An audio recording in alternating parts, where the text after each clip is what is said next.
김지용의 보고 들은 것. 오늘은 민희진 기자회견, 올림픽 남자축구 본선 진출 실패, 범죄도시4 흥행 등등 최근 한국 사회를 뜨겁게 달군 이슈에 관해 지용 씨와 잡담을 나눠봅니다. 좀 실험적인 느낌이에요? 2024년 5월 4일 토요일 원주하는 척 117회 두 번째 순서입니다.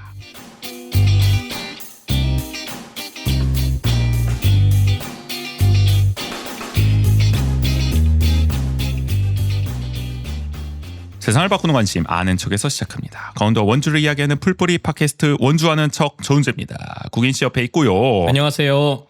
오늘 방송 오랜만에 좀 원화척 초창기로 돌아간 느낌이다. 그렇죠. 저희가 방송을 처음 시작한 게 2020년 6월이었죠. 맞아요. 네, 그때가 기억나십니까? 그럼요.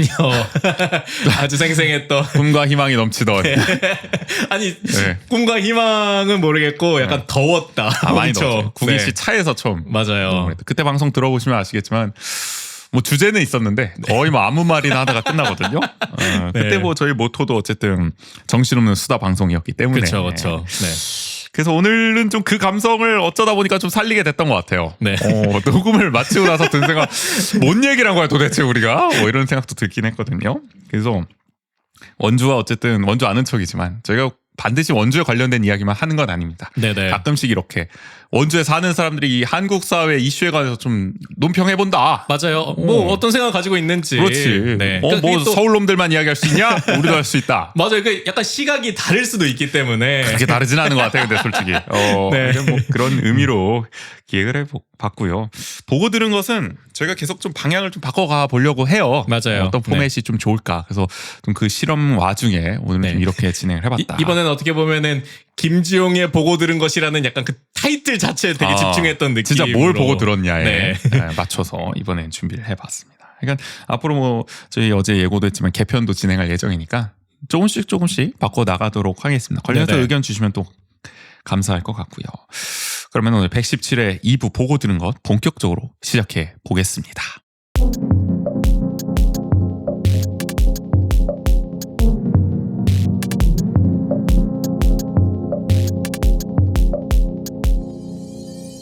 비디오와 오디오를 아우르는 문화로운 원주살이 김지홍이 보고 들은 것.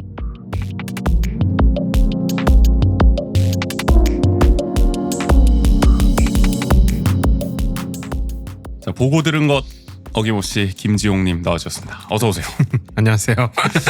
거의 한 3개월만 1월 말쯤 나와주셨어요. 벌써 그렇게 됐어요? 시간이 아주 훌쩍 흘렀습니다. 3개월이나 됐어요? 네. 이게 또 와. 아무래도 라이브 때 나오셨다 그때 한 번, 보니까. 그때 한 번 나왔으니까. 맞아요. 응. 라이브 때 잠깐 또 나와주셔서 자리를 또 빛내주셨고. 와. 좀 어떻게 지내고 계세요 요새는? 계세요? 요즘 취업을 했습니다.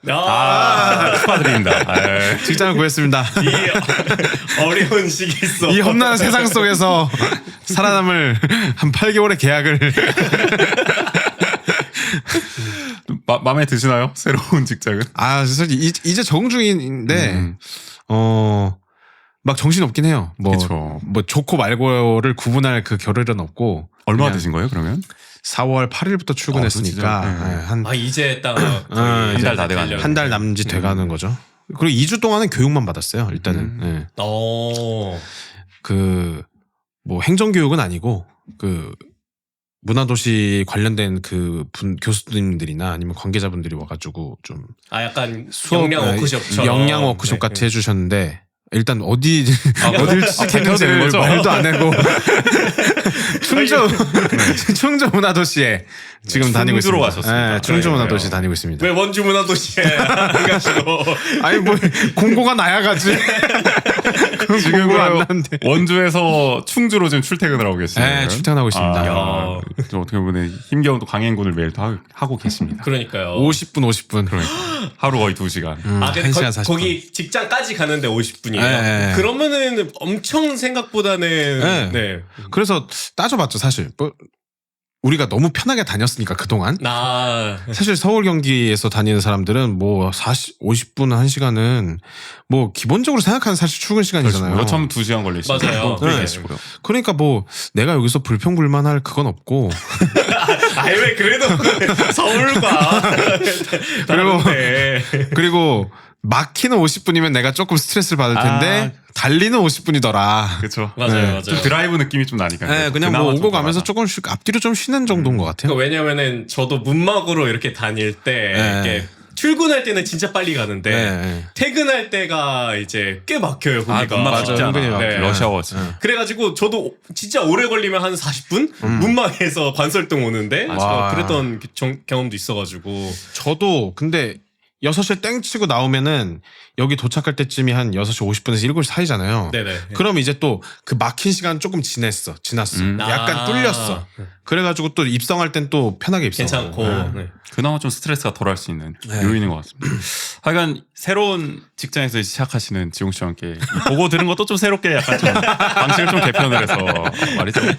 코너 제목에 아주 충실하게 그야말로 지용 씨가 보고 들은 것에 대해서 네네네. 여러 개 한번 토픽을 가지고 좀 이야기를 나눠보는 시간을 가져보려고 합니다. 이번 주엔 다행히도 대토픽 하나가 아니 떠서. 이슈가 확 떠가지고 맞아요. 이 얘기를- 이때다. 네. 형이 안 지금 연락 준 이유가 있었다라는 생각을 했어요. 근데 앞으로 뭐 어떻게 될지 모르지. 뭐 쥐어 짜낼 수도 있고 아니면 뭐 없으면 뭐 없는 대로. 없는 그렇죠. 대로 뭐 네. 근래 본 뭐 영화든 책이든 뭐 이런 거 소개해도 되고. 맞습니다. 그래서 간단하게 한번 이슈를 좀 이야기해보는 거기에 대해서 좀 우리들의 생각 나눠보는 시간. 그렇죠. 그야말로 가져보도록 할게요. 김지용 쇼. 네. 월간 김지용 뭐 이런 네. 느낌으로 한 달 동안 김지용은 무엇을 보고 그러나 정리해보는 시간 이렇게 있을 계속 것 뭐 같습니다. 이렇게 책임을 떠넘기는 듯한 살짝의 네. 느낌. 아 예전부터 그랬어. 나는 느끼고 있었어. 이번에 본격적으로 해보자고요. 네. 첫 번째 그래서 가져오신 게 뭐 소셜을 너무나 뜨겁게 달구고 있어서 아, 맞습니다. 네, 이 얘기부터 해보도록 하죠. 민희진 대표 기자회견. 며칠 동안 그 유튜브에는 이것밖에 안 떠요. 아, 대단해요. 소속사 어도어의 민희진 대표의 기자회견입니다. 네. 아 이게 지금 그날 기자회견이 이제 135분 동안 이제 진행이 됐잖아요. 네. 그걸 풀 영상을 이제 막 다 보시는 분들도 계시고 짧게 클립으로 막 이렇게 올라오는 것도 맞아요. 많고 네. 다 진짜 도배가 되는 것 같아요. 네네네. 리믹스 막 이런 쇼츠도 많이 올라오고 막. 그러니까 이게 쇼츠, 그 다음에 이렇게 예능적 콘텐츠, 그 다음에 시사, 뉴스 이런 곳에서 다 올라오다 보니까 지용 씨가 말씀해 주셨던 것처럼 그냥 타임라인 전체를 그냥 뒤덮고 있는. 요즘 그것밖에 진짜 안 보이는 게 그러니까. 진짜 시사에서도 다루지 그것도 편집해가지고 짜집어가지고 뭐 음악에다 덧입혀지 쇼츠로 또 잘랐지 뭐 어쨌지 저쨌지 그다음에 뭐 이렇게 그 소식 전할 레카 유튜버들 아, 또 맞아요, 제일 맞아요. 좋은 좋은 소개죠 이게. 맞아요. 그래가지고 이게 잠깐 요약을 해보면은 그 어도어가 이제 하이브 산하의 레이블. 네네. 네. 뉴진스가 있는 여기 대표인 민희진 대표가 이제 25일에 이제 긴급 기자회견을 열었는데 이제 열었던 이유는 그동안 이제 하이브가 민 대표가 이제 어도어를 독립시키려고 한다. 그걸 위해서 이제 경영권 탈취도 이제 시도한다. 그래서 대외비 자료를 막 유출하기도 하고, 이건 뭔가 문제가 많았다. 네네. 언론에 엄청 대대적으로 막 뿌려댔습니다. 그래가지고 뭐 배임 혐의로 뭐 고발하겠다. 뭐 사직을 권고하기도 했다. 뭐 이런 식으로 여러 이야기들이 나왔죠.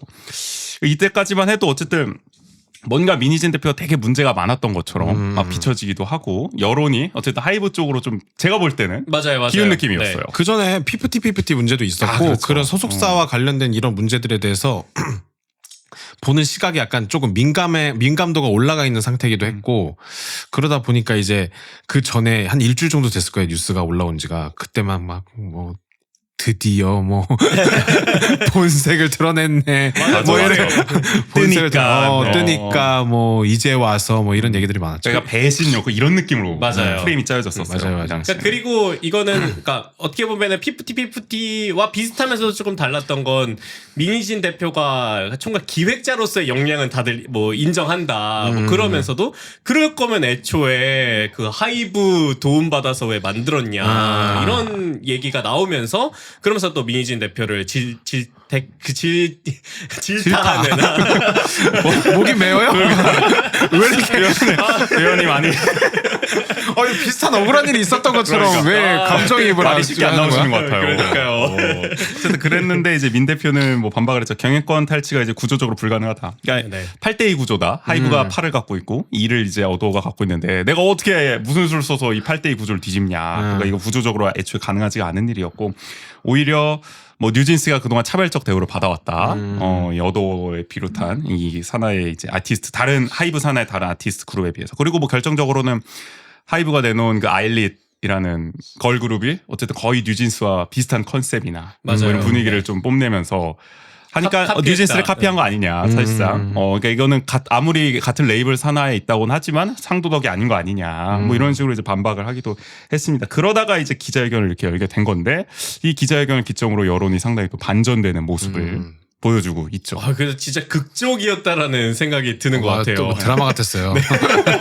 아니, 난 그래서 뭐랄까 아니 기자회견이라고 하는 그 내가 알고 있는 기자회견과 내가 본 지금의 기자회견이 너무 다른 거야. 네. 마치 무슨 진짜 짜여진 것처럼 나오는 느낌이 좀 들어가지고 약간 실감이 안 났다 그래야 되나 보면서. 그러니까 처음에는 약간 그 민희진 대표가 딱 등장했을 때 되게 막 모자를 탁 눌러 쓰고 약간 이렇게 그러니까 뭐 옷차림도 좀 내추럴하게 나오고 맞아요. 네. 막 메이크업도 막 안 하고 약간 이렇게 나오니까 이거 괜히 또 뭔가 여론을 좀 이렇게 동정심을 얻기 위해서 괜히 화제하고 메이킹하는 거 아니냐라고 했는데 기자회견 내용이 너무 파격적으로 가니까 진행이 이거는 뭐 그런 의도가 아니었겠구나 맞아요. 그런 생각이 드는 그러니까 거죠. 처음에 또 이렇게 막 기자들이 엄청 막 사진 찍고 이럴 때 또 고개를 숙이고 있어요. 그렇죠. 맞아.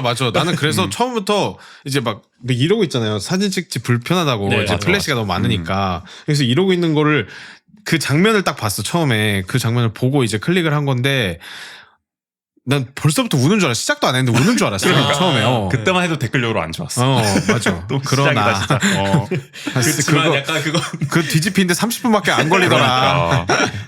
추진력을 얻기 위해 잠시 웅크린 것뿐이다. 약간 이런 것처럼. 처음에 기자들하고도 신경전이 좀 있었잖아요. 그러니까 사진을 좀 자제해달라고 하니까 아니 우리를 불러놓고서 갑자기 이런 게 어디냐. 막 기자들 처음에 그랬는데 나중에 끝나고 보면은 민희진 대표한테 다 기자들이 명함을 보내면서 명함을 거의 뭐 할리갈리 카드를 수집하고 있어가지고 기자님 막 이러면서 너무 기자들한테도 우호적인 맞아요. 네. 그런 기자회견이 됐고 뭐 본인 입장에서 되게 성공적인 그런 기자회견 된 것 다 같습니다. 보셨어요, 두 분은? 저는 다 보진 못했고 그렇죠. 아니 이게 저도 클립으로 봤어요. 이게 뭘 다 보려고 해도 사실상 거의 밈화 돼버려가지고 맞아. 135분이 다 잘게 쪼개져가지고 다 돌고 있어 그게. 그러니까 뭐 저는 주로 이렇게 리믹스 버전 많이 보고 그다음에 좀 짧은 클립들 보고 그다음에 뭐 텍스트로 된 요약 뭐 이런 것들로 주로 맞아. 봐가지고 근데 텍스트로 된 요약을 보니까 굳이 풀 버전까지는 안 봐도 되겠다라는 생각이 들어가지고 저도 그날 당일날 퇴근할 때 틀어놓고 이제 운전을 하면서 들었고 그럼 50분 듣잖아요. 나머지 50분을 또 들어야 되잖아. 근데 그거는 이제 굳이 들을 필요는 없고 그냥 이제 그 뒤로는 이제 요약본을 뒤에 보면서 이제 전에 제가 본 내용까지는 이제 카톡이 오고 가면서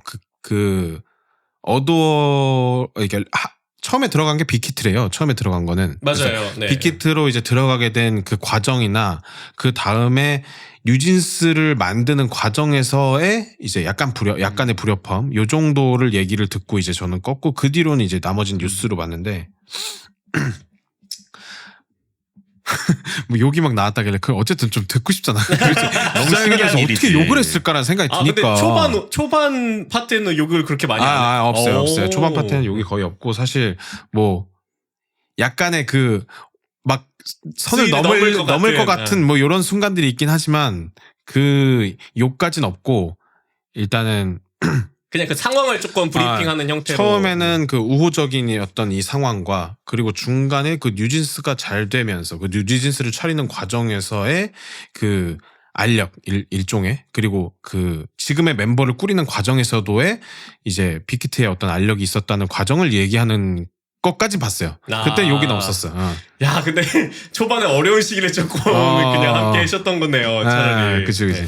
그래서 사실은 저는 궁금했던 거는 뭐 이 기자회견의 내용이나 이런 거는 아. 사실 뭐 연예계에 관심이 없으신 분들은 뭔 일인지 아직도 이해를 못 하실 걸 수도 있고요. 그럴 수도 있어요. 이 어쨌든 뭔가 케이팝 문화를 또 잘 아시는 분이 아니었던 뭐 저도 그렇고요. 그렇게까지 뭐 알지 못했던 사안이기 때문에 이 기자회견 자체가 이제 흥미를 갖게 된 건 사람들이 이 기자회견에 왜 이렇게 열광을 할까 또 좀 궁금하긴 하더라고요. 이게 뭔가 지금의 시대적 분위기와 좀 호응하는 측면이 있는 건가? 이런 생각이 들어서 이 토픽에서 좀 얘기를 나눠보면 좋겠다는 생각이 들었던 게 일단은 뭐 언론 보도를 종합해보면 민희진 대표가 135분을 기자회견을 했지만 사실 본인에게 제기된 의혹을 여기서 명확히 해명하지 못했다. 사실 쟁점으로 봤을 때는. 네. 저도 약간 그렇게 생각하긴 해요. 그러니까 다른 얘기들 사실 많이 한 거잖아요. 네. 엄청나게 막 뭐랄까요, 뒷담화에 가까운 폭로와 욕설로 파격적인 방식으로 뭔가 채워지긴 했지만 법적인 쟁점이 될 만한 사안들에 대해서는 결국 피해갔다. 그 나중에 이게 법원으로 가게 되면 어떻게 배임 혐의나 판단이 나올지 모르겠지만 그 점은 또 다른 문제라는 생각이 들고. 근데 어쨌든 내용을 떠나서 이게 왜 세기의 기자회견이 됐을까라는 생각이 드는데 왜 이렇게 이 기자회견에 공감하고 카타르시스까지 느꼈다 이런 분들이 많을까?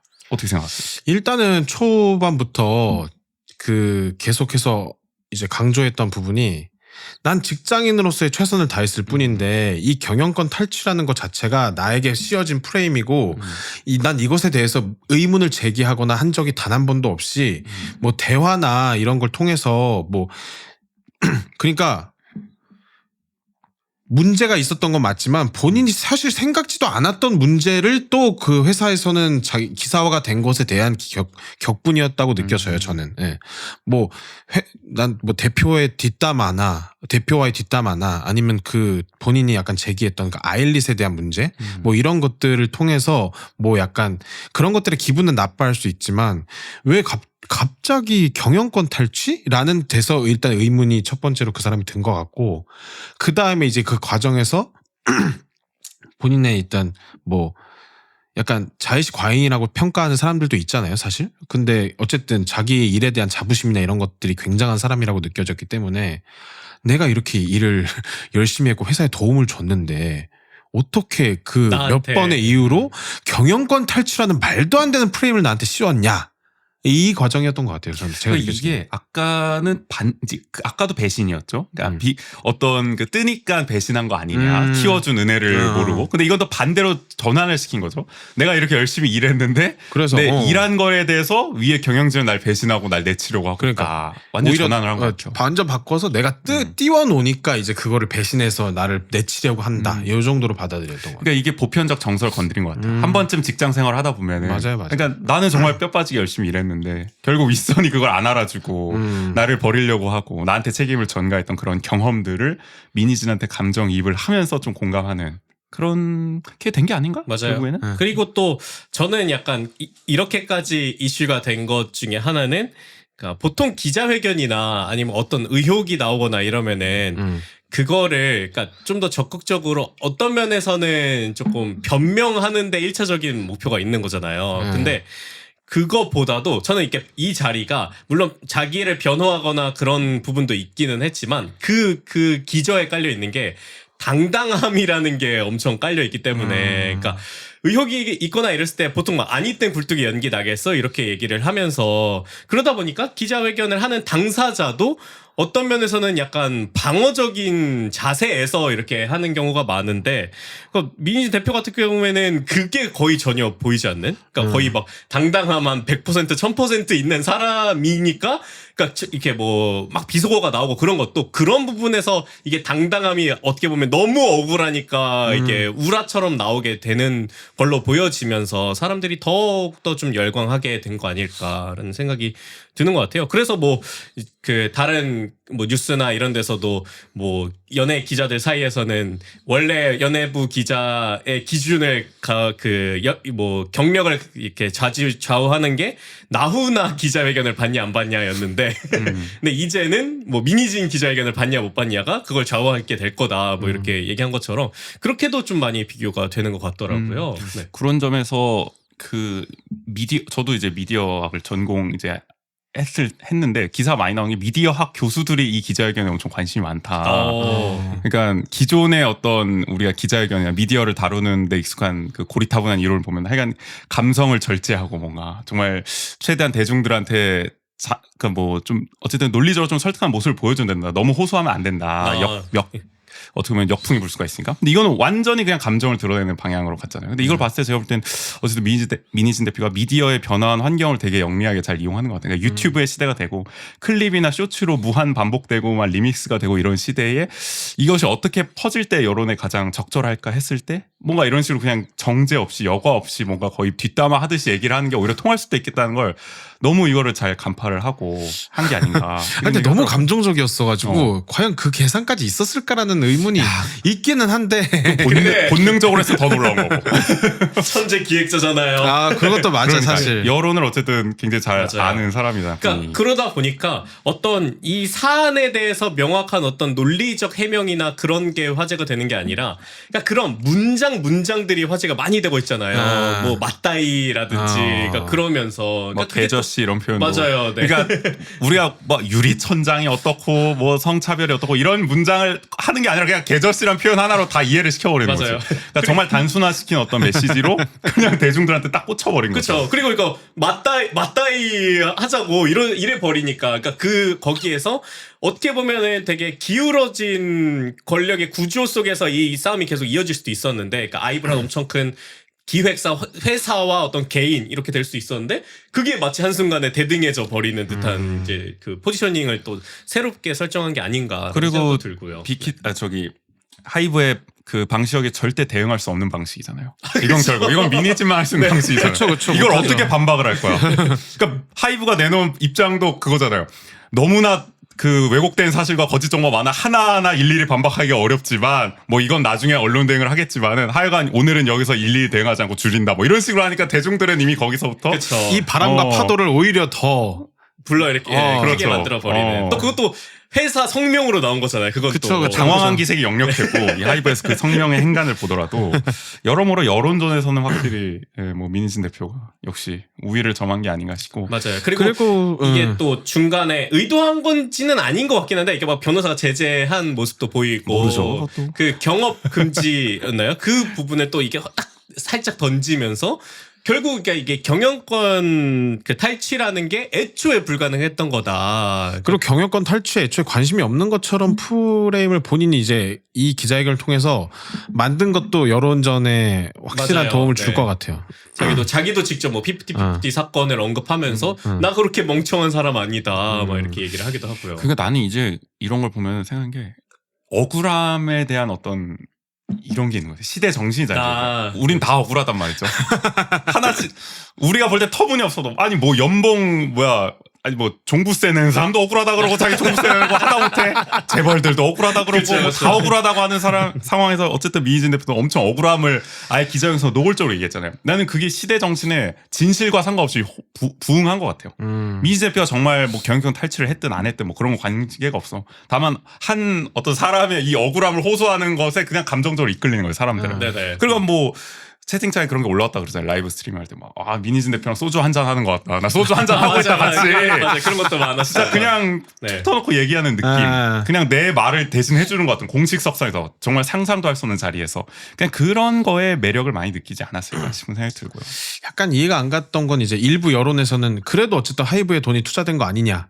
그 돈으로 한 거 아니냐라고 하는데 솔직히 회사에서 스카우트하는 입장이었고 그 관계를 솔직히 그냥 그 기자회견을 통해서 뭐 감정적인 걸 배제하더라도 그건 당연히 회사의 선택이었고 그 회사의 선택 과정에서 벌어지는 일들에 대해서 대처가 지금 내용으로 봤을 때는 되게 좀 유치했던 것도 사실이니까 그런 거를 걸고 넘어지는 게 여기서 맞나라는 생각은 조금 있기는 했던 것 같아요. 저는. 그러니까 그게 되게 그것도 또 저는 양가적인 부분도 있다라고 생각을 하는데 네. 대부분 요즘 보면은 어떤 투자를 하거나 자본이 들어갔다고 한들 그 자본이 모든 걸 결정하는 건 아니잖아요. 네, 근데 그쵸.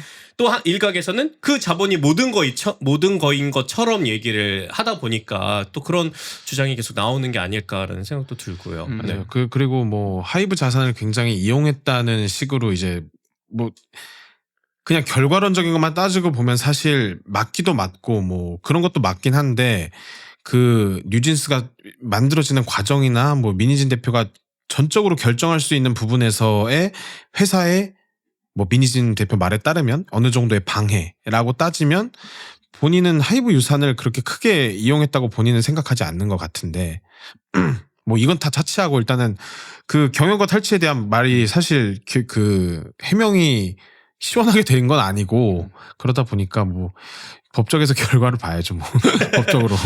근데 그렇게 생각합니다. 그러니까 이 기자회견이 보여준 것은 결국에는 뭐 에고가 강하다고 표현을 하셨지만은 하이브가 왜 민희진 대표와 이렇게 결렬하고 싶었나, 내쫓고 싶었나. 그러니까 지금 뭐 태도는 거의 내쫓고 싶어하는 분위기잖아요. 맞아요. 그러니까 이게 원하는 방향으로 안 갔을 때 통제가 안 되는 한 사람에 대해서 리스크를 지고 싶지 않았던 거잖아요. 그러니까 저 하이브 입장에서는 그러니까 이번 기회에 아예 민희진을 어떻게 보면은 처리를 하고 그리고 가자. 계속 경영진 입장에서는 강조를 하는 게 뉴진스는 뭐 별개다. 뉴진스와는 아무 문제 없다. 이런 걸 강조한 거 보니까 그러니까 딱 민희진이라는 본인들 입장에서 봤을 때 문제적인 인물을 처치하고 싶은 그 너무 강한 욕망이 느껴져서 근데 만약에 이게 최악의 상황을 갔어 만약에 나갔을 시에 뉴진스가 유지될 수 있을까요? 근데 그렇죠.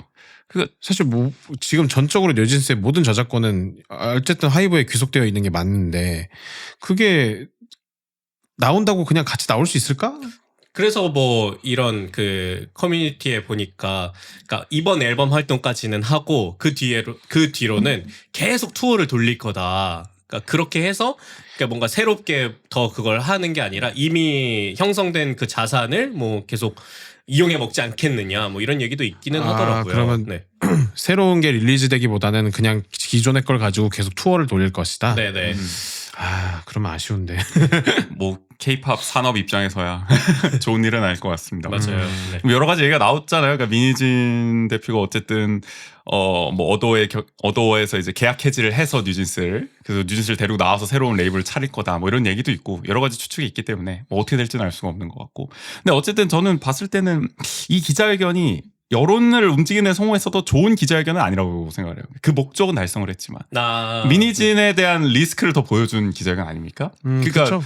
사실은 다른 어떻게 보면은 저 기획사의 어떤 아티스트까지 언급을 하면서 뒷담화를 하고 공식 석상에서 욕설을 하고 이게 적절하다고 볼 수는 없는 거잖아요. 나훈아가 보여줬던 기자회견은 그런 기자회견이 아니었죠. 본인과 관련한 그리고 네. 나훈아는 어떻게 보면 그 본인 때문에 다른 어떤 연예인한테 피해가 가는 걸 막기 위해서 그런 퍼포먼스를 펼쳤던 측면도 있는 거고. 근데 이것은 어쨌든 본인의 억울함을 해명하는 과정에서 거의 뭐 술자리에서 나올 법한 그냥 그 자신의 그냥 감정 바닥부터 그냥 토로한 건데 이걸 과연 좋다고 볼 수 있느냐. 그러니까 그냥 이 여론의 성과를 떠나서 저는 좀 부정적으로 보죠. 그런 점. 좀 비판적으로 볼 측면은 있다고 생각을 합니다. 그러니까 네. 그 135분 중에 뭔가 그래서 저는 아까 무슨 계획이나 뭐 이런 것들을 하고 나왔다고 생각이 들지 않는 이유가 그 우재 씨가 방금 말씀하신 그 이유 때문인 것 같아요. 그냥 정적으로 그 법적인 그 경영권 탈취에 대한 포커스가 어쨌든 맞춰져서 이 수사가 시작됐고 감사가 시작됐는데 그것에 대해서는 해명이 없이 그냥 그 135분을 온전히 그냥 자기를 위해서만 썼다라고 하면은 이걸 계산적으로 한 사람은 저는 아닐 거라고 보는 거죠. 저는 그래서 그게 어떻게 보면 그게 또 민희진의 성격을 보여주는 듯한 그러니까 이 사람이 되게 어떤 경영적으로나 아니면은 그렇게 어떤 하나의 직장인으로서의 그 역량 아니면 역할 뭐 이런 게 아니라 오히려 그러니까 그 기획자라는 포지션이 때로는 엄청 비즈니스적인 측면도 있겠지만 그러니까 이 사람에게만은 되게 예술가스러운 부분이 많구나라는 것들을 더 느끼게 해줬던 그런 시간이었던 것 같아요. 그러니까 그러다 보면은 그냥 민희진 개인의 어떤 그 밸류나 이런 것들은 높아질 수는 있는 거잖아요. 근데 그게 아까 말씀하셨던 이게 이 결과가 어떻게 되더라도 이 사람에 대한 비즈니스적 가치로 봤을 때 과연 그거를 누가 만약에 나간다 하더라도 투자나 이런 게 필요할 텐데 이 사람에게 선뜻 투자할 만한 사람이 정말 많을까 이런 것들을 생각해 보면은 그런 면에 있어서는 조금 어쨌든 본인이 안고 갈 또 지점이지 않을까. 저는 그런 것 같아요. 그러니까 이게 뭐 맞다인 게 우리 사회의 그거랑 저는 이번 총선 결과도 이 접목이 된다고 생각을 하는 게 이걸 또 정치와. 그래서 내가 생각했을 때 중요한 건 뭐냐 한동훈이 이런 기자회견을 했어야지. 그러면 이렇게 안 졌지. 아니 근데 어떻게 할 수가 있겠어. 한동훈은 내가 호주 대사 보내지 말라고 그렇게 얘기했는데. 근데 일정 보내고. 억울함을 얘기했잖아. 근데 직전에. 맞아요. 그러니까 이게 이 모든 책임이 저에게는 없습니다. 막 용산하고 텔레그램 한 내용 보내 막 띄우고 막. 아니 기회도 한 번 안 줘놓고 지금 내가 이런 지금 이 상황에서 내가 여기서 패배하는 건 너무 나는 억울하다. 나는 하지 말라는 거 하지 말라 그랬다. 근데 말을 안 듣는다 용산이 막 이런 식으로 했어요. 비읍 그러니까 비대위원장 그 사임 의사를 밝히는 기자회견이 이렇게 갔었어. 그러니까 그러면 달랐다. 그러면 그의 정치적 정치 자산은 운명이 유지될 달랐다. 수도 있을 거다. 그럼 박근혜 만나서 의사 문제를 얘기하면 안 되지. 그러니까 그 얘기를 왜 해? 글러 먹은 거야 그러니까. 걔는 아예 그냥 그 사람은 글러 먹은 거고. 그래 이렇게 했어야 되는데 아쉽다. 근데 내가 볼 때 이 앞으로 민희진의 기자회견이 거의 한 미디어학의 교과서에 수록이 돼가지고 1.5분 벤치마킹을 하는 앞으로 사례도 나올 수도 있겠다 이렇게 되면은. 물론 민희진만 이걸 제대로 할 수 있겠지만 그쵸. 누군가는 비슷한 기자회견을 또 시도하지 않을까라는 생각이 듭니다. 이렇게 들어보니까 약간 이 억울함이라는 게 어떻게 보면은 앞으로의 우리 사회를 바라보는 데 있어서 굉장히 어떻게 보면 또 하나의 중요한 키워드로 작용할 수도 있을 것 같다라는 생각이 드는 것 근데 같아요. 공감대를 그렇게 많이 불러일으켜 보는 거 보면 진짜 그 억울한 게 많은가 봐요 사람들이. 억울한 거 있으세요? 다 하나쯤 있죠, 근데. 저도 참 억울한 일이 있어서 최근에 또 그러니까 어려움을 겪긴 했는데 그런 분들이 많이 몰입을 하는 것 같고 이입을 하다 보니 계속 소셜 화제가 되는 것 같습니다. 맞아요. 뭐 이 얘기는 사실 뭐 하다 보면 끝도 없어서 그렇죠. 뭐 앞으로 더 어떻게 이슈가 뻗어 나갈지도 궁금하기도 하고요. 하여간 뉴진스는 이 와중에 뭐 새로 나온 신보의 뮤직비디오 뭐 500만 뷰 돌파했다 뭐. 아 노래 겁나 좋아요. 그 어떤 벌써 1000만 뷰야. 노스텔지어를 자극한 뮤비 뭐 이런 것도 약간 화제가 그것도 되는 또 것 막 같고. 뭐 어디 표절이니 막 이러면서 또 이게 막 나오긴 하던데. 이제는 뭐 네. 어쨌든 뉴진스는 잘 나가고 있습니다. 이 와중에도 저는 그냥 뉴진스가 유지되길 바랄 뿐입니다. 우리 같은 사람들이야 뭐. 좋은 노래 아. 이런 거 계속 들을 수 있으면 좋을 것 같고. 민희진 기자회견은 그러면 여기까지 한번 해보고 다음은 어떤 얘기로 넘어갈까요? 남자 축구 올림픽 본선 좌절. 그 비슷하게 요즘 뉴스로 많이 뜨는 네. 남자 축구가 이번에 올림픽 본선 진출에 실패했잖아요. 그 얘기를 좀 하려고 합니다. 축구 좋아하시는 분들은 맨날 욕할 수밖에 없는 맞아요. 나날인 것 같아요. 아시안컵의 상처가 마르기도 전에 어떻게 보면 또 아시안컵에서 빨간 약도 아니고 심지어 그것도 참 이 경기력이 완전히 그러니까 뭐 어떤 뭐 강팀이랑 붙어서 막 이렇게 하고 그러니까 납득이 안 되잖아요. 지금. 그쵸, 그쵸. 다 보면 뭐 일단 정리해보면 황선홍 감독이 이끌고 있는 U23 남자 축구 대표팀이 U23 아시안컵 8강전에서 신태용 감독이 이끄는 인도네시아한테 피파 랭킹이 뭐 132, 142 뭐 그 정도 네. 되죠. 2대2로 이제 비긴 다음에 승부차기에서 또 길게 갔어요. 10대 11로 패하면서 탈락을 했습니다.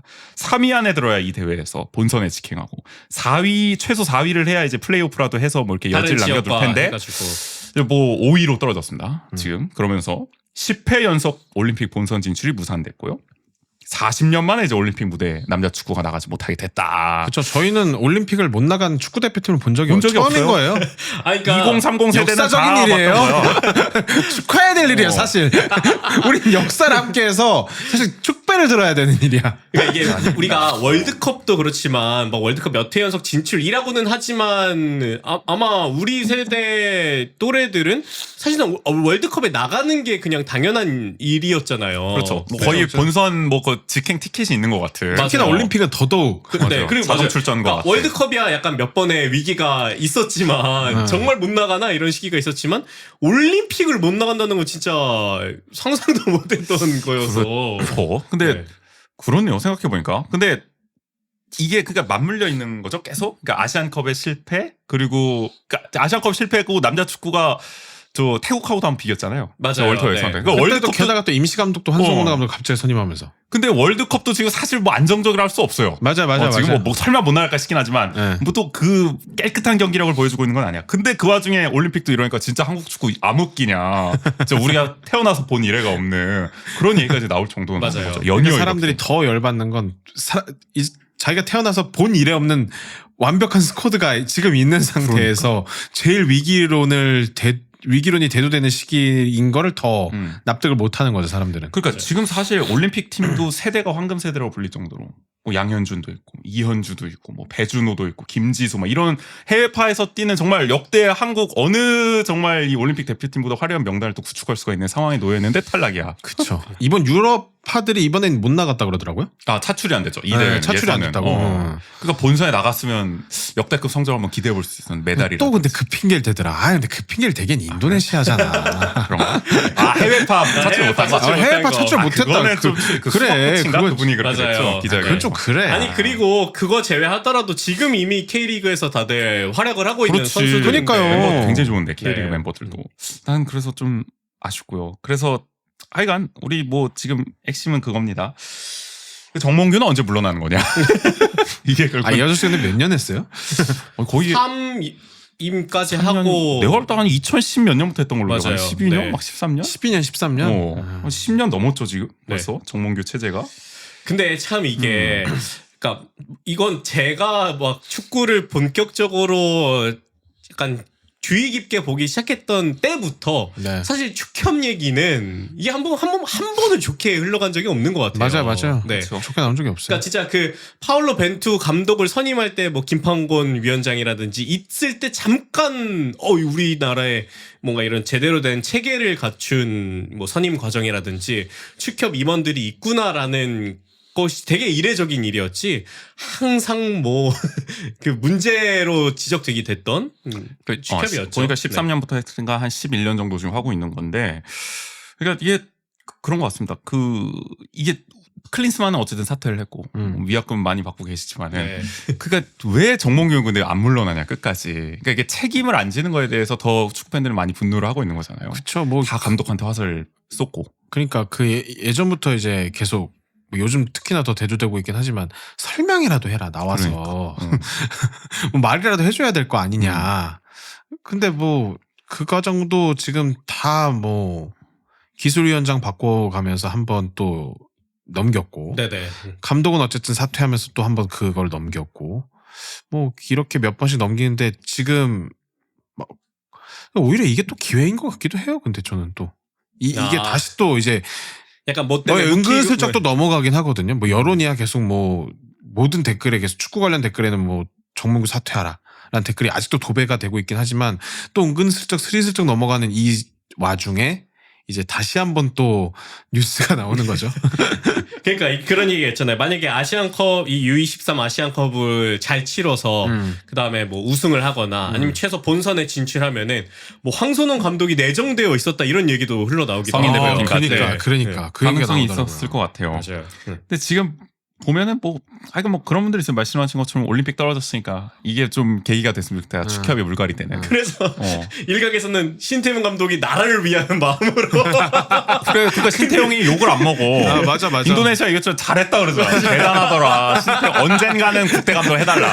근데 지금은 상하시다. 잘했다. 축하드린다. 이 얘기로 다들 칭찬을 할 정도니까. 맞아요. 그러니까 이게 여론이 달라요 지금. 지고도 누군가를 이렇게 상대팀 감독을 칭찬을 한다는 게 그러니까요. 예전에 우리 문화는 예전에 막 20년 전 막 이럴 때는 어떻게 한국 팀을 이길 수 있냐 하면서 막 그 욕하는 분위기도 없지 않아 있어요. 엄청 우리 어르신 그거 세대는 또 그런 있었을 수 감정도 있어요. 있었어. 지금은 전혀 아니라는 거지. 그러니까 그때는 그게 그야말로 무슨 배신한 것처럼 그러니까. 그렇게 되는 거였잖아요. 근데 이제는 뭐 이런 게 흔한 일이 됐고 뭐 양궁에서는 뭐 이런 게 너무 많이 벌어지니까 그쵸. 한국 팀을 네. 이기는 경우가 그런 점이 또 있는 것 같고 어떤 분들은 뭐 올림픽뿐만 아니라 월드컵도 한번 떨어져 봐야 더 정신 차린다 한국 축구가 뭐 이런 얘기도 있는데 뭐 그렇게까지 할 필요는 없는 것 같기도 하고. 뭐 저도 자세히 몰랐는데 그 전부터 황선홍 감독도 이제 선임 과정에서 그 감독의 신뢰가 없는 사람들이 많았다고 하더라고요. 그 감독에 대해서. 그리고 실제로 이미. 경기력이 그렇게 좋지 않았었고 네, 그러고. 그나마 아시안 게임 우승으로 조금 이제 반전을 시켜놨지만 맞아요. 이게 진짜 그러니까 아시안 게임 들어가기 직전까지도 뭐 평가전 맞아요. 성적이나 이런 게 안 좋아서 비판을 받았었는데 그래서 뭐 이것도 비슷한 측면인 것 같습니다.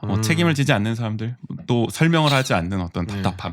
그래서 얼마 전에 저기 피파 온라인 유튜브에 벤투 감독이 인터뷰 출연을 했어요. 아 맞아요. 네, 근데 그 콘텐츠 중에 거기서 네. 벤투 감독이 그 질문을 받아요. 이강인을 왜 기용을 안 했냐.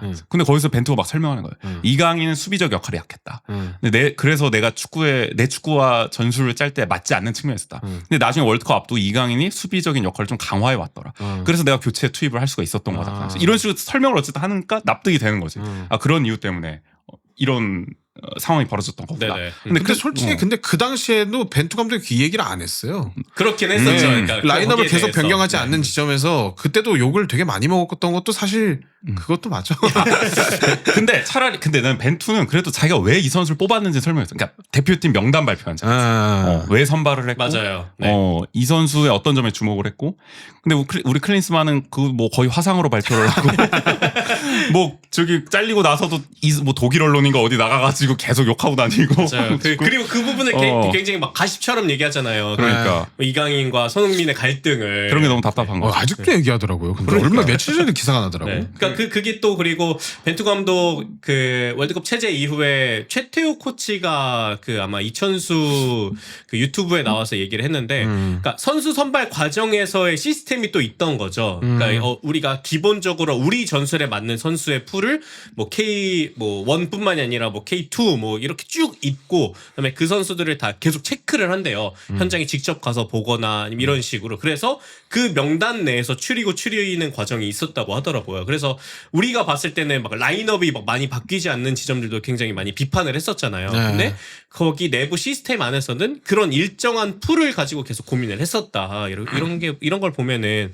어쨌든 그런 대표팀이라는 체계 안에서의 시스템을 가지고 있었던 부분이 있는데, 그다음에 그런 잘 조직되어 있던 시스템을 또 어떻게 보면 그냥 날려버리고 또 그냥 자기 마음대로 또 선임을 그쵸. 하고 이런 과정들이 있다 보니까. 네, 뭐 어쨌든 모르겠습니다. 협회가 어떻게 이 사안을 또 빠져나갈지. 저는 어떻게 또 넘어갈 것 책임질지. 같아요. 그래서 저는 그 지금 사선 노리고 있다고요? 네네. 그게 그 누구끼리 정해요? 그 사선을 정하는 거를? 뭐 대의원 총회가 있지 않을까요? 아, 그 예, 총회에서 네. 또 그렇게 되면 이제 또 사선이 되는 거예요? 그러면 예전에도 또 한번 저 투표를 했던 걸로 기억해요. 회장 맞아요. 선거를. 네. 그 여론 아예 무시해도 상관이 없네 사실상. 그렇긴 한데, 네. 근데 또 뭐 그런 의원들이 어느 정도 그런 걸 좀 신경 쓰지 않을까. 왜냐면은 뭐 그 전력위원회나 이런 곳 안에서도 이게 여론이 막 바뀌다 보니까 원래는 그 태국전에서도 임시 감독이 아니라 정식 감독 선임하겠다 이랬었는데 여론이 너무 안 좋아지니까 임시 감독으로 좀 전환하고. 근데 그거는 감독이고 회장 선거는 또 다르죠. 이권이 개입돼 있으니까. 그거는 또 공천권 같은 거잖아요, 일종의. 그거 뭐 여론 따라가는 거 봤으니까 뭐 공천권. 이권 따라가는 거지. 그러니까 좀 다른 맞아요. 문제 사실 같아요. 뭐 십몇 년도부터 문제는 많았는데 지금 삼선이라는 그때는 또 상대 후보도 문제가 많아가지고 아, 약간 상대적으로 맞아, 빛나 맞아. 보였던 이 지금의 이제 협회장이 당선이 된 건데, 정몽규 회장이. 모르죠? 뭐 후보는 있나요, 근데? 그러니까요. 네. 나는 그 이천수 씨가 그렇게 열심히 선거운동하는 거 보고 혹시 노리나 이런 생각했어. 사실은 이런 자리 노리시나? 난 내가 볼 때는 뭔가 약점이 하나 잡힌 거 같아. 아니, 너무 열심히 하니까. 근데 유튜브 또 성공적인지 뭐 좀 복귀를 했더라고요. 네, 그래서 댓글이 다 형 본업에 충실해 제발 막 뭐 이런 거 달리기도 했는데 하여간 그렇고, 상대적으로 저는 여기 또 데뷔드 생각나는 건 뭐 KBO나 이런 데는 어쨌든 허구현 총재가 어쨌든 되고 나서는 뭐 논란이 좀 있긴 합니다만은 그래도 대체로는 평가가 무난하잖아요. 뭐 요새 그쵸, 근데 ABS도 도입하고 맞아요. 그러면서. 네. 국제전 성적이 안 좋긴 하지만 그렇죠. 그래도 뭐 무난하다. 예전에 있던 어떤 비야구인 출신 총재보다는 낫다. 뭐 이런 얘기가 있는데, 축구협회도 어쨌든 그런 방향으로 좀 나아가줘야 되지 않을까. 그러니까 이게 그 스포츠 종목이 되게 좀 그렇긴 했는데, 그 이전까지는 이런 협회장이나 이런 사람들이 재계에서 많이 주로 맡아왔었잖아요. 이렇게 아무래도 뭐 재원이라든지 그런 부분들 때문에도. 근데 KBO가 그래도 뭐 재계에서 벗어나서 뭐 그동안은 뭐 정치권 인사가 뭐 총재를 하는 경우도 있긴 했지만, 그런 변화를 그래도 발빠르게 좀 만들어 왔다고 좀 생각이 발빠르진 들어서. 않았죠. 위기니까 그냥 임명했잖아요. 그때 다 아는 거죠. 그 논란 끝에 사퇴를 하고 보궐로 허구현 씨를 긴급 투수로 투입한 거죠. 근데 그런 거 보면은 어쨌든 축협도 그러니까 그런 전환을 좀 가져가야 할 필요는 있지 않을까. 그게 지금 시기인데 네. 뭐 안 될 것 같습니다. 지금 봐서는. 근데 관계자들이 안타까워하는 이유는 K리그의 주목도가 요즘 다시 올라가고 있고, 그러니까. 이제 이걸 흐름을 잘 타면 여러 가지가 이제 정화되면서 깨끗해지고 K리그도 이제 한번 붕업될 것 같은데 대표팀이 잘해줘야 돼. 계속 지금 이게 상황이 안 좋으니까 맞아. 거기서 이제 그 선 하나를 못 뚫는 게 너무 안타깝다. 뭐 이런 정도의 평가? 맞습니다. 그러니까 축구 얘기 나눠봤고요. 다음은 어떤 얘기 또 해볼까요? 범죄도시 포 흥행 돌풍.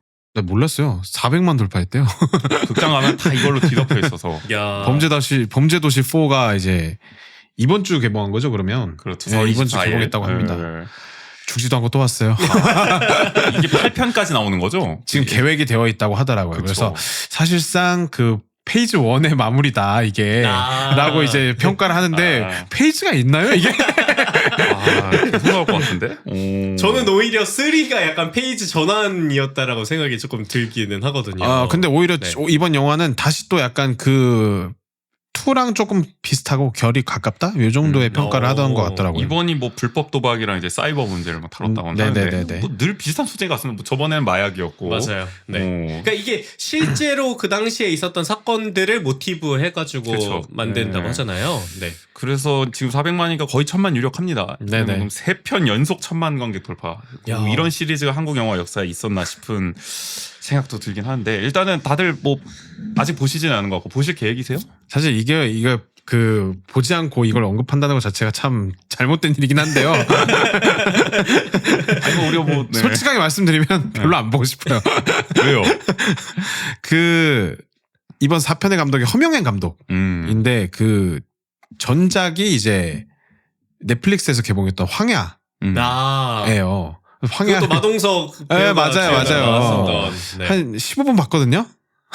안 되겠다. 아, 고개가 절레절레. 안 되겠다 싶었어요. 그러니까 OTT는 아니다 싶으면 끌 수 있는데 맞아요. 그 범죄 스포는 내가 들어가면 나올 수가 없으니까. 내가 그냥 나오지 않는 이상은 그죠. 네. 그 감독의 전작을 봤을 때 이번 작도 대략 짐작이 나는 되신다. 짐작이 된다. 아, 뭐 어떠세요? 저는 3부터 안 봤거든요. 근데 왜냐면은 그 자체의 재미가 저는 2 때 딱 그 정도에서 뭐 크게 벗어나지 않을 것 같다라는 생각이 들어가지고 원래 2는 재밌게 보셨어요 그러면?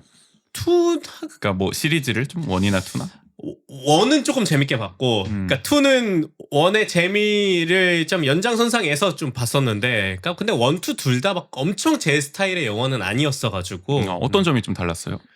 그러니까 1과 2가 아니면은 뭐 3 안 보셨다고 하니까 그 2도 연장선상에서 그랬다는 거잖아요. 네네. 그러니까 저는 근데 애초에 막 그렇게 그런 액션물 막 이런 거 선호하진 않아가지고. 취향 문제예요? 네네. 그러니까 그런 것도 있었고, 그 다음에 1보다, 그러니까 2가 그냥 어떤 이 마속도 캐릭터만 살리다 보니까 오히려 주변의 캐릭터들이 많이 죽는 듯한 느낌이 많이 들어가지고. 갈수록 사실 그 마동석 캐릭터가 굉장히 히어로물화되고 있잖아요. 맞아요. 그렇죠. 네. 범죄도시는 지금 이제 뭐 형사물을 이제 뭐 탈피했죠. 그죠. 그냥 네. 마동석이랑 한 사람이 모두를 다 때려 부수면서 혼자 그냥 다 끌고 가는 그래서 맞아요. 사건을 다 해결해 버리는. 1을 보면은 그래도 주변 인물들의 캐릭터성이 조금 있기는 하거든요. 지금은 근데 기능적으로 쓰이는 면이 네, 좀 그러니까 많죠. 2도 사실. 거기에 많이 죽었고, 그다음에 뭐 그 이후에 3도 마찬가지 더 심해진다는 생각이 들었어가지고. 저도 사실 비슷한 생각인데 그 공식과 순수가 그대로 나열된 채로 그냥 인물만 바뀔 거면 이 영화를 보는 이유가 내가 찾을 수가 있나? 라는 생각은 있어요. 그렇죠. 그러니까 소재가 바뀌어도 결국에 서사는 똑같은 말이니까. 맞아요. 마동석이 그냥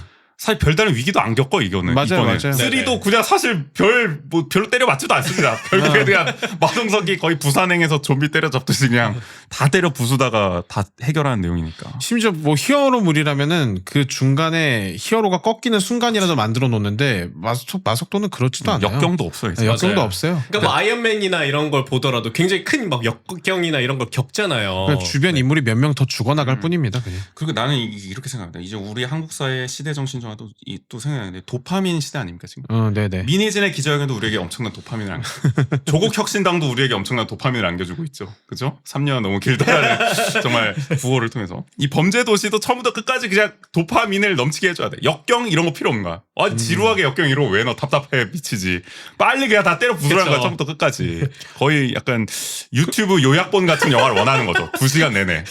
뭐 상황상으로는 위기가 될 수 있어도 마속도가 등장하는 싸움에서는 무조건 마속도가 이겨야 그러니까. 된다. 이라는 공식을 벗어나지 않을 거면 감독들도 이거를 맡을 때 사실 재미없는 숙제를 하는 느낌일 수도 있겠다는 생각도 좀 있어요. 그러니까 저는 그래서 그 토르 영화가 그러니까 1, 2나 이런 걸 보면은 그러니까 역경이라고 넣긴 하지만 다른 히어물에 비교해서는 엄청 역경을 안 겪는다고 생각을 하거든요. 네. 그러니까 그러는데 그래서 성적이 좀 저조해요. 다른 마블 영화보다. 근데 3 때 물론 그게 되게 와이키 감독과 결합하면서 되게 코믹함이 살아난 것도 있긴 하지만 저는 토르 3는 토르의 그 역대 서사 중에 가장 큰 역경으로만 돼 있는 영화라고 생각을 하거든요. 근데 저는 그게 되게 히어로물에서 굉장히 중요한 요인 중에 하나라고 생각을 하다 보니까 그러니까 네네. 그런 부분들이 이런 범죄 도시에서는 보이지 않는 게 그러니까 뭐 아이러니하게도 흥행에서는 되게 그렇긴 근데 하지만 우리가 언제부터 네. 범죄도시에 그렇게까지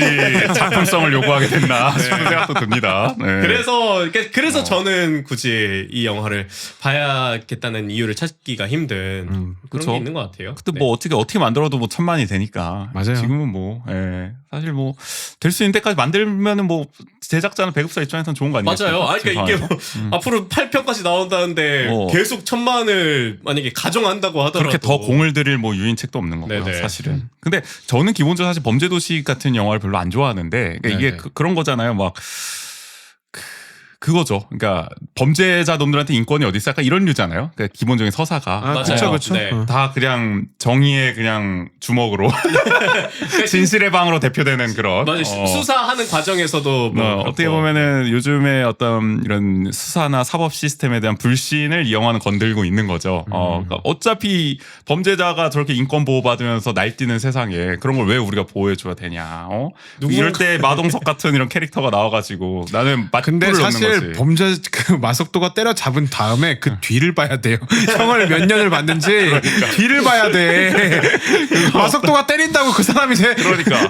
그 사람이 다 된 게 아니야. 그리고 범죄는 계속 일어나 어떻게 보면 예방되는 게 없어 전혀. 상위수가 계속 나오잖아.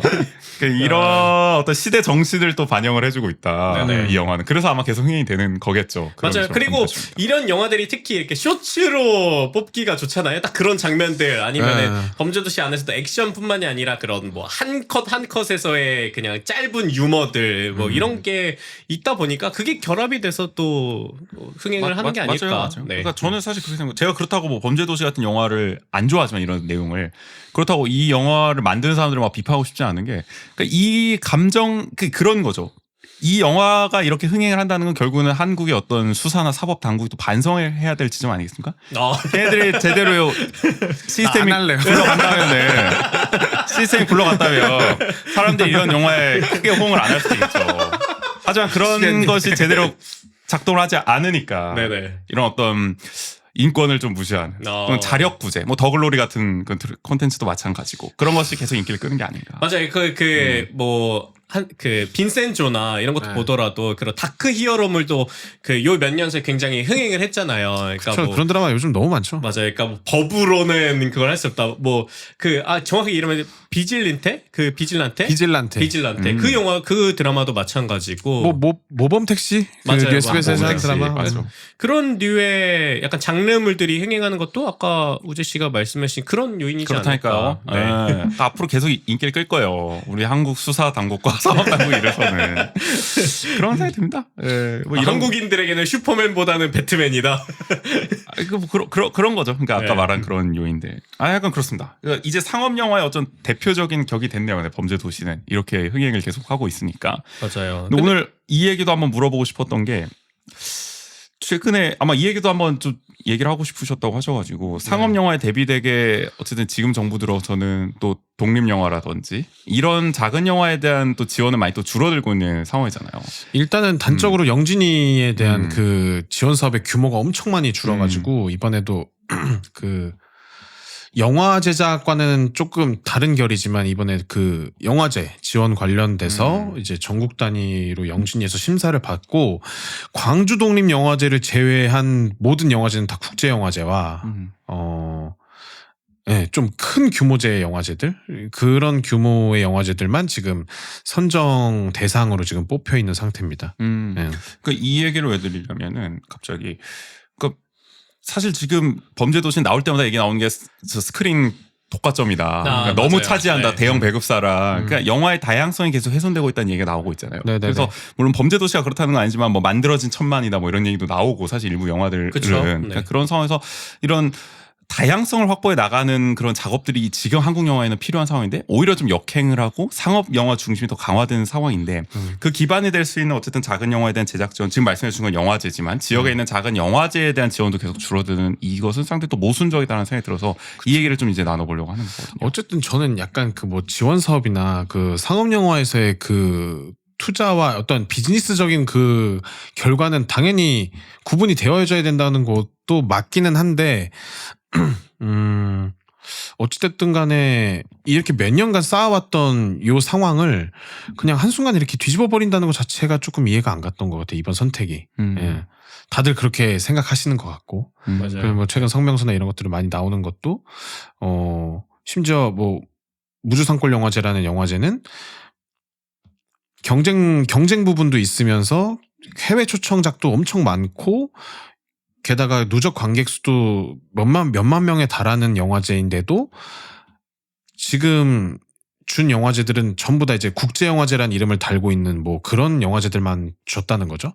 사실 기본적으로 이미 규모가 커 있어요, 이미.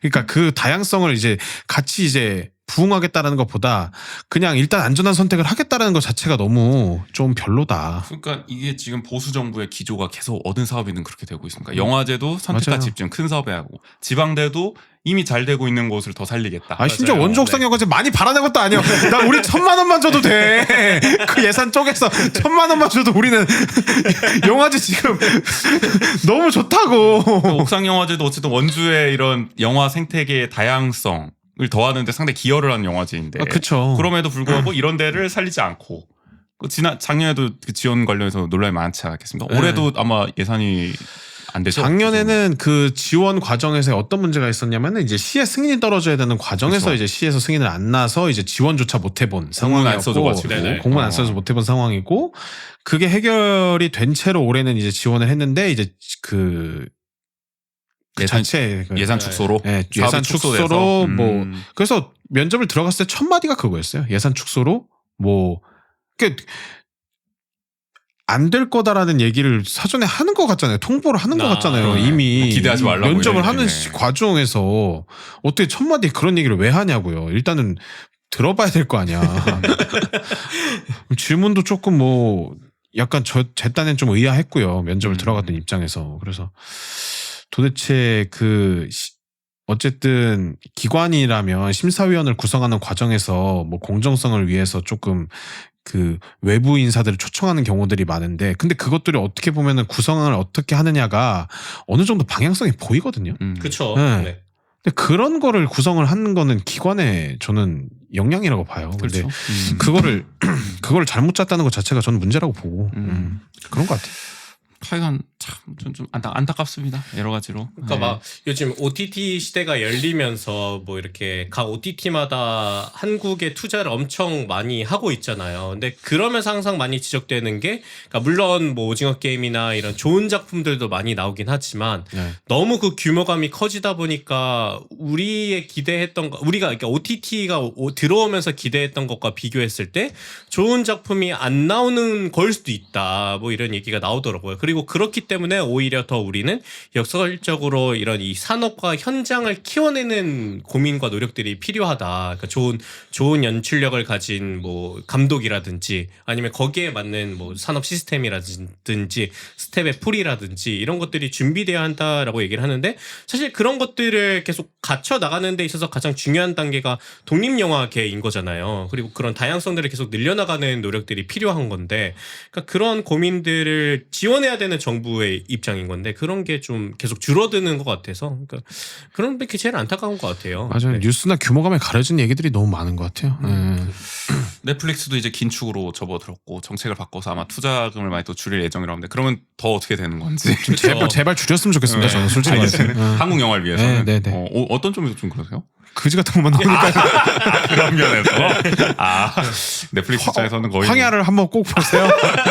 근데 요새 넷플릭스 영화들은 성공이 더 드물잖아요. 사실 타율이 낮지 않나요 지금? 더 심해 한국 영화는 한국 드라마 영화는 그렇죠. 너무 다작 위주로 가고 있어. 그리고 저는 약간 그 영화 자체의 기획력들이 많이 없어지는 것 같다라는 생각이 드는 게 다 웹툰과 뭐 웹소설 기반이 많다 보니까 저는 그게 더 심해지는 것 같기는 해요. 네. 네. 너무 공감되는 얘기라서. 저는 진짜 그 웹툰의 그 실사화를 좀 멈췄으면 좋겠습니다. 그리고 이거 원작 팬들도 안 좋아하고 영화를 보는 사람도 네. 안 좋아하는. 결이 다른 매체예요. 결이 음. 그 호흡도 다르고요. 결이 다른 매체인데 어쨌든 웹툰 성격상 한화 자체에서의 해소감도 줘야 되고 뭐 이런 여러 가지 이게 구조들이나 이런 것들을 봤을 때 이런 거를 흥행했다고 해서 무조건 이걸 실사화하는 건 진짜 별로입니다.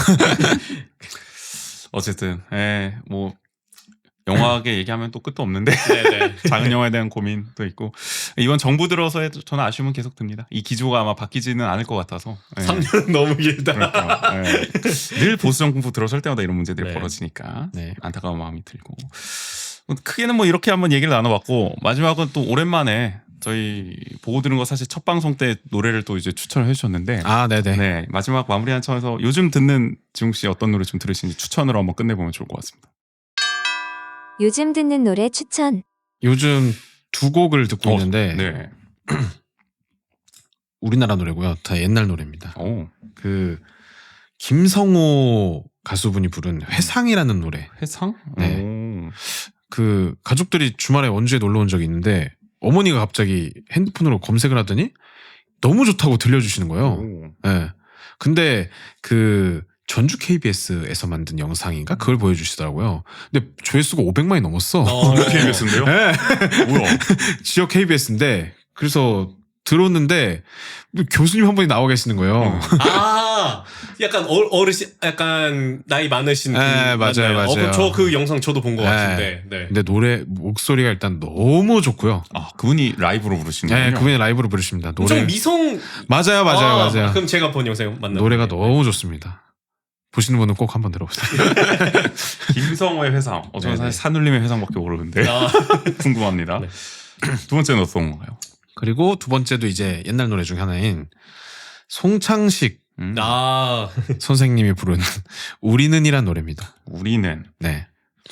이건 좀 어떤 느낌? 요거도 제가 이제 이제 각 방송사에서 아카이브 하면서 옛날 방송들을 올려주는데 이문세 쇼. 이문세 쇼.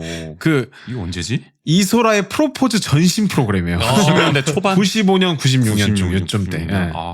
그때쯤 이제 거의 지금 시즌지에 쭉 올라가다 보면 있는. 그래서 약간 이제 그거를 아카이브 해놔가지고 이렇게 모아놨더라고요. 그래가지고 이렇게 보다가 그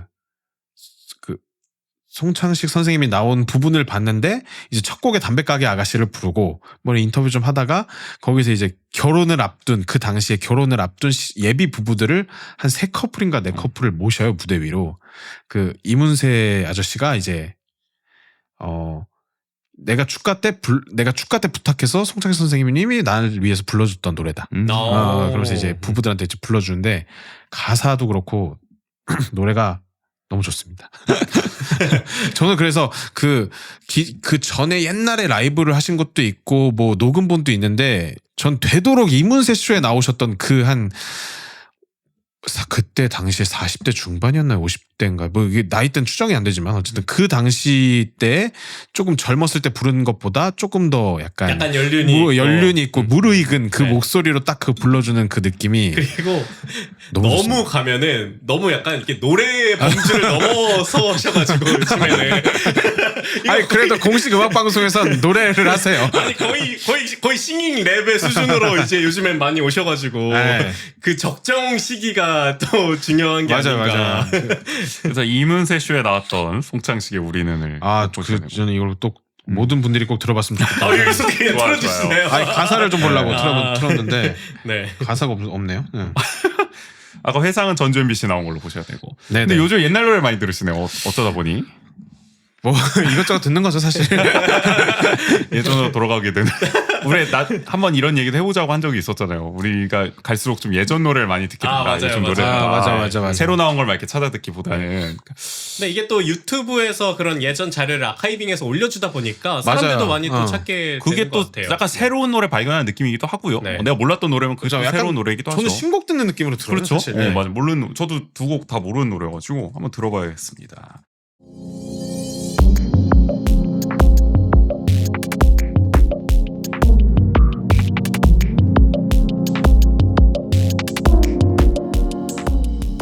노래 추천까지 하면서 오늘 완벽하게 보고 들은 것 같아요.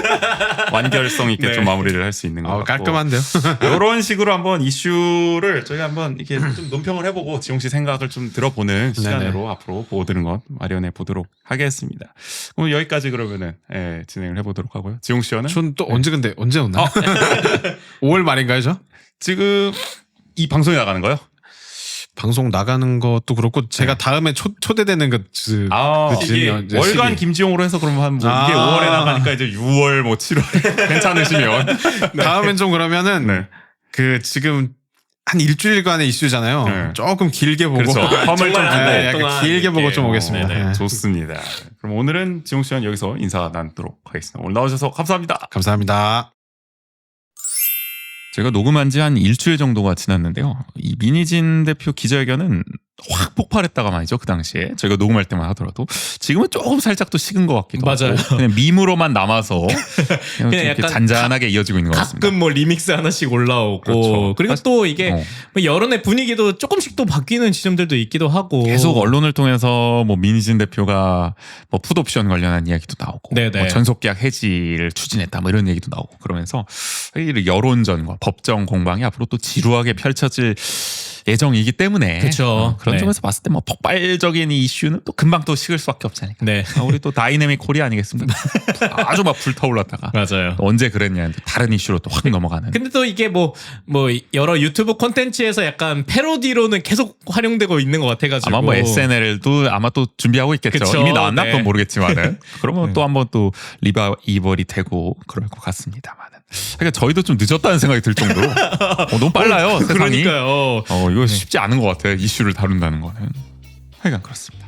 어제 말씀드린 대로 다음 주부터 저희 개편 들어갑니다. 일단은 일주일에 3번 올라가요. 목금토 쪽에서 올라갈 예정이니까요. 여러분들을 더 여러분들 더 자주 찾아뵙도록 네네. 하겠습니다. 많이 들어주시고요.